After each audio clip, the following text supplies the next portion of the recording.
India का future खतरे में है क्योंकि इंडिया को एक संगीन बीमारी अंदर से खा रही है। ये है आईएएस पूजा खेड़कर, एक ऐसी गवर्नमेंट ऑफिसर जिसके परिवार के पास 110 एकड़ का एग्रीकल्चरल लैंड है, 6 दुकान, 7 फ्लैट्स, जिसमें से एक मुंबई के पॉर्श हीरानंदानी जैसे लग्जरी सोसाइटी में 100 ग्राम गोल्ड, 17 लाख की watch, 4 cars including BMW and Audi, 2 private limited company, एक ऑटोमोबाइल फर्म में पार्टनरशिप और 17 करोड़ के अदर एसेट। बेसिकली इस पूरी खेड़कर फैमिली का नेटवर्थ 100 करोड़ से भी ज्यादा है। लेकिन इसी लड़की को यूपीएससी में एडमिशन मिलता है ओबीसी कैटेगरी से, जहां इसने अपनी इनकम 0 बताई है।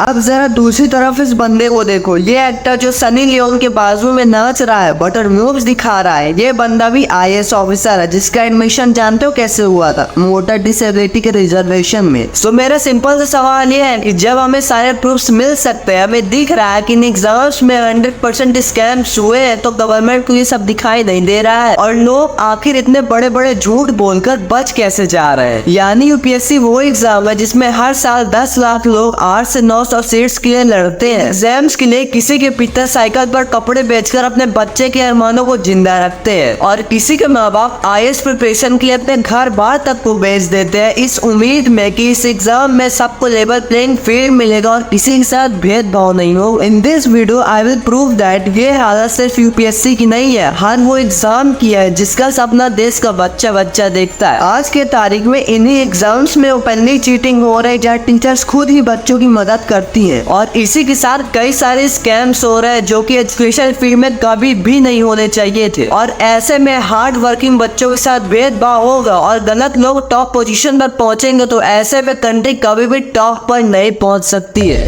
पेपर आउट हो चुका है मछली सेक्टर का, यहाँ पे आरओ का खुलेआम बाहर में बैठ करके लोग आंसर रेड करके जेपीएससी का आंसर शीट भर रहे हैं। BA and BSc exams were seen openly cheating in the presence of their teacher. These visuals on your screens coming in from Itanagar, where protests took a violent turn. आप न्याय करिए, हम लोग बहुत तकलीफ में है, कितनी लोग की जिंदगी बर्बाद हो रही है। सबसे पहले बात करते हैं पूजा खेड़कर केस की, जिसके बाद मैं और भी केसेस की सच्चाई आपके सामने लाऊंगा। लेकिन पूजा खेड़कर ने इतने झूठ बोले हैं जितने जो रिकॉर्डेड है, लेकिन फिर भी उसका कोई बार भी बाका नहीं कर पाया क्योंकि उसने 2 ट्रिक्स का यूज करके यूपीएससी को स्कैम बना दिया। सो इस पूरे मामले की शुरुआत शुरू से करते हैं। 24 जून 2024 को पुणे के कलेक्टर डॉक्टर सुहास दिवासे ने महाराष्ट्र के चीफ सेक्रेटरी सुजाता सोनी को एक लेटर लिखा। उसमें उन्होंने बताया कि पूजा खेड़कर नाम के ट्रेनी आईएएस ऑफिसर अभी तक ऑफिस भी ज्वाइन नहीं किया है और जो ज्वाइन करने के बाद भी प्रोबेशन पीरियड में रहेगी, मतलब कि वो अभी तक पूरी तरह से आईएएस ऑफिसर नहीं बनी है। पर उस लड़की ने ऑफिस ज्वाइन करने से पहले ही 4 डिमांड रख दी। पहली डिमांड, उन्हें सेपरेट ऑफिस दिया जाए, वो बाकी स्टाफ के साथ नहीं बैठे। दूसरी डिमांड, उन्हें गवर्नमेंट की तरफ से एक लाल बत्ती वाली प्राइवेट कार चाहिए। तीसरी डिमांड, उनके लिए एक सेपरेट रेसिडेंशियल क्वार्टर की व्यवस्था की जाए। और चौथी डिमांड, उनके लिए एक पर्सनल असिस्टेंट दिया जाए और गवर्नमेंट की तरफ से उनके लिए एक वर्किंग स्टाफ प्रोवाइड किया जाए। मतलब उनके डिमांड उनके पोस्टिंग से पहले ही आ गए थे। अब जाहिर सी बात है, पुणे की कलेक्टर ने उनके सारे डिमांड को रिजेक्ट कर दिया, लेकिन इसके बाद उन्होंने खुद की अपनी पर्सनल ऑडी कार मंगवाई और उसके ऊपर महाराष्ट्र गवर्नमेंट का इंसिग्निया और रेड बीकन लगवा दिया। अब यहाँ तक तो राय तक कम ही फैला था। उसने देखा कि पुणे के असिस्टेंट कलेक्टर का ऑफिस खाली पड़ा है क्योंकि वो लीव पर। उस लड़की ने उनके ऑफिस को ही हाईजैक कर लिया, उनका नेम प्लेट बदल कर अपना नाम लिखवा लिया और उस ऑफिस में खुद ही बैठ गई। मतलब आप गट्स देखो इस लड़के के, आपके और मेरे जैसे इंसान ये करने का कभी सोच भी नहीं सकते। डेफिनेटली पूजा के पीछे बहुत बड़ा हाथ था, लेकिन किसका था वो मैं बताऊंगा इसके बाद। पुणे कलेक्टर ने पूजा खेड़कर की कंप्लेंट को फाइल किया। उसके बाद भी पूजा को पुणे से हटाकर 500 किलोमीटर दूर वासिम डिस्ट्रिक्ट में ट्रांसफर कर दिया गया। लेकिन उसके बाद उस कलेक्टर को जो नुकसान हुआ वो वाला। उसके बाद ये इशू लाइमलाइट में तब आया जब एक्चुअली पूजा का ये एरोगेंस देखकर एक आरटीआई एक्टिविस्ट विजय कुमार ने आरटीआई फाइल करके पूजा के सारे कच्चे चिट्ठे खोल दिए। इसके बाद पूजा का एक से झूठ पकड़ा गया और सारे मीडिया चैनल्स ने कवर किया और फिर इंडिया भर में पूजा के बारे में चर्चा होने लगी और सोशल मीडिया पर हैशटैग पूजा खेड़कर और हैशटैग यूपीएससी स्कैम ट्रेंड होने लग गया। पूजा ने जो सबसे बड़ा स्कैम किया था वो था wrong use of reservation. You all know UPSC की मेरिट लिस्ट में आने के लिए कट ऑफ मार्क्स को रीच करना पड़ता है और अगर आप रिजर्वेशन से हो तो ये कट ऑफ रीच करना और भी आसान हो जाता है। और पूजा खेड़कर ने भी एग्जैक्टली इसी चीज का इस्तेमाल किया था। बेसिकली ओबीसी सर्टिफिकेट से रिजर्वेशन का फायदा उठाया। अब बहुत से लोग बोलेंगे कि इसमें प्रॉब्लम क्या है, पूजा तो ओबीसी कैटेगरी से बिलोंग करती है, राइट। प्रॉब्लम ये नहीं है कि पूजा ओबीसी से आती है, प्रॉब्लम ये है कि पूजा ओबीसी की होने के बावजूद क्रीमी लेयर से आती है। लेट मी एक्सप्लेन ये क्रीमी लेयर का कॉन्सेप्ट क्या है। क्रीमी लेयर में वो लोग आते हैं जिनकी एनुअल इनकम 8 लाख से ज्यादा है, दूसरा जिनके पेरेंट्स गवर्नमेंट सर्वेंट होते हैं, और पूजा के केस में ये मोर देन रिक्वायर्ड था। मतलब पूजा के परिवार के पास 110 एकड़ agricultural land, 2.6 lakh square feet में बनी 6 शॉप्स, 7 स्लैम्स, जिसमें से एक मुंबई के पॉर्श हीरानंदानी जैसे लग्जरी सोसाइटी में है, 900 ग्राम गोल्ड, 17 लाख की watch, 4 car including BMW and Audi, 2 private limited company, एक ऑटोमोबाइल फर्म में पार्टनरशिप और 17 करोड़ के अदर एसेट। दूसरी बात, पूजा के घर वालों की बात करें तो फादर एक फॉर्मर ब्यूरोक्रेट पॉलिटिशियन है जिनकी 40 करोड़ की पर्सनल प्रॉपर्टी है। मदर एक गांव की सरपंच है जो कि एक ओपन फायरिंग की वजह से ऑलरेडी विवादों में थी, और पूजा के नाना भी farmer bureaucrat. All in all इस पूजा खेड़कर की टोटल नेटवर्थ 100 करोड़ प्लस। लेकिन इन सब के बावजूद भी उन्होंने अपने मॉक इंटरव्यू में ये तक बोल दिया कि उनकी एनुअल इनकम 0 है क्योंकि मम्मी पापा सेपरेट हो गए। और उसी साल दूसरे इंटरव्यू में उन्होंने ये तक बोल दिया कि वो एक डॉक्टर है और प्राइवेट क्लिनिक रन करती है। मतलब हम जैसे कॉमन लोग इन झूठ को पकड़ सकते हैं तो देश की इतनी रेप्यूटेड एजेंसी नहीं पकड़ सकती। दूसरा स्कैम जो पूजा ने किया वो तो इससे भी बड़ा कॉमेडी है। उसने अपने आप को डिसेबल्ड पर्सन बता दिया, wrong use of person with benchmark disability, जो कि एक अपराध है, इलीगल है। पूजा ने ये कहा कि उनको आई साइट यानी देखने में प्रॉब्लम है। और 2022 की यूपीएससी का कट ऑफ देखोगे तो पीडब्ल्यूबीडी का कट ऑफ जनरल के कट ऑफ का बिल्कुल आधा हो गया है। मतलब जिस प्रीलिम्स के पेपर को क्लियर करने के लिए बाकी बच्चों को 75 से 80 क्वेश्चन को करना पड़ेगा और एटलीस्ट उनके 50 क्वेश्चन राइट होने चाहिए तभी उनका नाम कट ऑफ में आए। लेकिन डिसेबिलिटी वाले कैटेगरी में 20 से 21 क्वेश्चन भी अगर आप करेक्ट कर लेते हो तो भी आपका नाम कट ऑफ लिस्ट में आ जाएगा। ऑफकोर्स डिसेबिलिटी वाले केसेस होते हैं और रिजर्वेशन भी होना चाहिए, बट आईएएस पूजा जैसे लोगों का ऑलरेडी अमीर होने के बावजूद ओबीसी रिजर्वेशन का फायदा उठा चुकी और पीडब्ल्यूबीडी से उसका बचा हुआ 50% काम भी हो गया और इसीलिए तो उसको 821 रैंक पर भी आईएएस की सीट मिल गई जो कि यूजुअली टॉप 80 रैंक होल्डर्स को मिलती है। जैसे तैसे करके मैडम का सिलेक्शन हो गया, बट अब बारी थी मेडिकल टेस्ट की। तो यूपीएससी ने पूजा को पहले फिजिकल टेस्ट के लिए 22 अप्रैल 2022 को एम्स में बुलाया और उस टेस्ट में वो कोविड का बहाना देकर अपियर ही नहीं। दूसरी बार जब 26 मई 2022 को उन्हें बुलाया गया तो भी वो नहीं गई और तीसरी बार जब 27 मई को बुलाया गया तो उसने अगली डेट मांगी। ऐसा करते करते 22 अप्रैल 2022 से 2 सितंबर 2022 तक 6 महीने बीत गए, लेकिन पूजा एक बार भी फिजिकल टेस्ट की अपियर नहीं हुई। पूजा को अच्छी तरह से पता था अगर उसकी आई साइट चेक करने के लिए एमआरआई सीटी स्कैन किया गया तो उसकी सारी पोल वहीं खुल जाएगी और उसने एक और बहाना बनाया कि उसे क्लॉस्ट्रोफोबिया है, which means a fear of confined spaces, और इसी वजह से वो एमआरआई स्कैन वगैरह नहीं करवा सकती और प्राइवेट हॉस्पिटल से अपनी रिपोर्ट यूपीएससी को भेज दी। और यहाँ पर एक और बात समझनी जरूरी है कि यूपीएससी ने उसके प्राइवेट रिपोर्ट को एडमिनिस्ट्रेटिव ट्रिब्यूनल के थ्रू रिजेक्ट कर दिया था, उसे डिस्क्वालीफाई कर दिया, लेकिन कुछ ही टाइम बाद यूपीएससी ने उन्हीं रिपोर्ट्स को एक्सेप्ट कर लिया। लेकिन ऐसा नहीं है कि पूजा ने पहली बार सर्टिफिकेट फोर्स किया हो। कुछ ऐसा ही 2007 में पूजा खेड़कर ने पुणे के स्मृति काशीबाई नवाने मेडिकल कॉलेज में इसी तरह एडमिशन लिया। इसके लिए तो इसने फेक नोमैटिक टाइप 3 कैटेगरी की सर्टिफिकेट तक बनवा ली थी, लेकिन फिर वो लड़की अचानक से यूपीएससी के लिए ओबीसी कैटेगरी में आ गई। मतलब यूपीएससी में कैंडिडेट का बैकग्राउंड चेकिंग नहीं होता है क्या?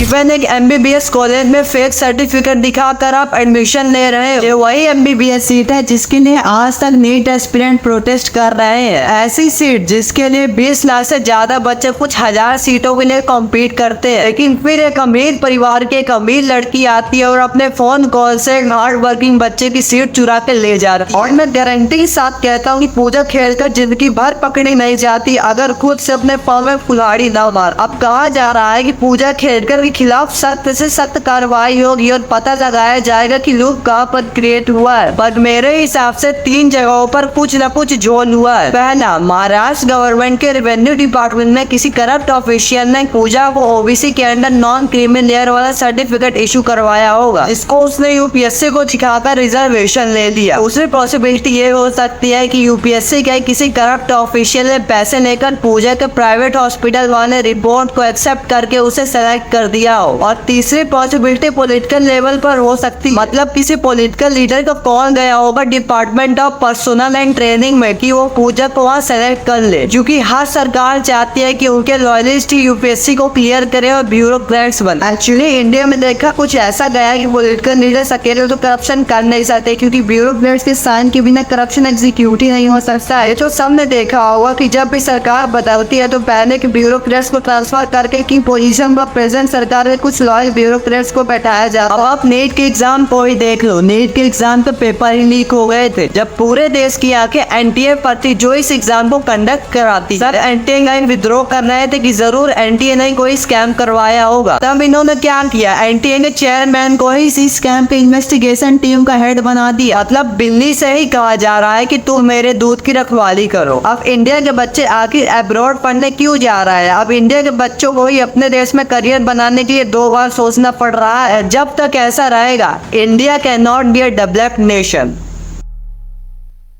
तो गाइस, वीडियो को लास्ट तक देखने के लिए थैंक यू। और वीडियो पसंद आई हो तो वीडियो को लाइक करना, चैनल को सब्सक्राइब करना, वीडियो को शेयर करना एंड नेक्स्ट वीडियो के लिए स्टे ट्यून्ड।